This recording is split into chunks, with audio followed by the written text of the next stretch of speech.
According to Flix Patrol, it was among the most watched series on the domestic Apple TV charts when the leaderboard was topped by Landman. A strong central partnership is the secret ingredient of great crime procedurals, and it's fair to say that Castle fit the bill and took it even further. It can be argued that the series challenged the parameters of the genre while bringing an inventive mixture of comedy and drama to the fore. Unlike The Rookie, Castle did not follow conventional law enforcement pathways. Fillion's Rick Castle isn't a traditional law enforcement officer, as he embodies an author who finds himself solving crimes alongside the New York City Police Department.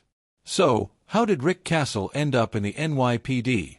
The premise of Castle portrays Rick as a famous author who decides to kill off the main character in his novels. Step forward, George R.R. Martin. So his brilliant idea as a crime author in need of inspiration is to get some real experience that will inform his upcoming projects by joining the New York City Police Department, where he helps to solve many high-priority crime cases. Besides his crime-fighting work, Castle is paired with and ultimately falls for the veteran homicide detective Kate Beckett, Caddick, and the Beckett and Castle romance would become a main feature of the crime procedural series. Castle also featured a vast supporting cast of characters that made the mysteries being solved more interesting. While we reminisce about an older series, Fillion's The Rookie is getting into its groove with its 8th season. While that continues to ramp up with new villains coming on board, the franchise is set for an expansion with Insecure star Jay Ellis leading the cast for its upcoming spin-off, The Rookie, North. The series is also set to star This Is Us alum Chris Sullivan. Before he was John Nolan, the oldest rookie in the LAPD, he was a mystery-solving novelist who stole our hearts for 8 seasons. If you've been missing that classic Nathan Fillion charm, I have some incredible news for you.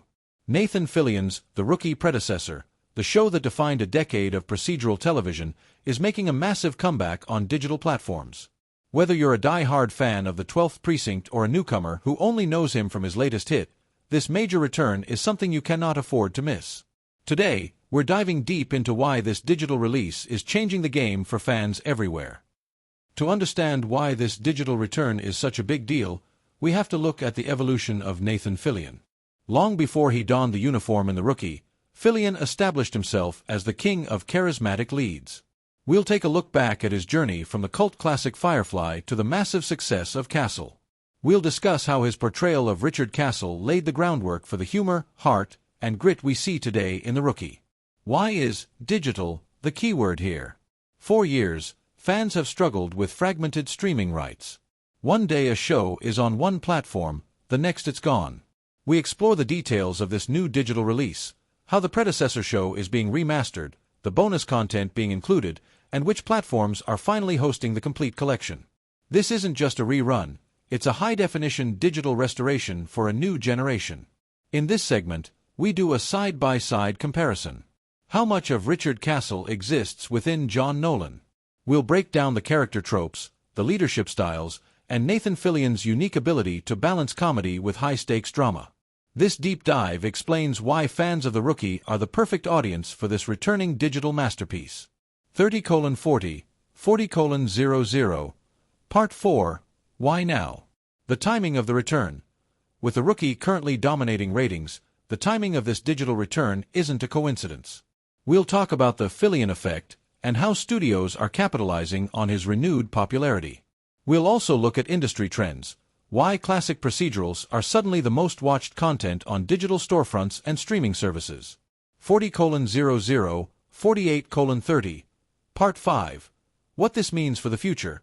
Could this digital resurgence lead to a revival or a crossover?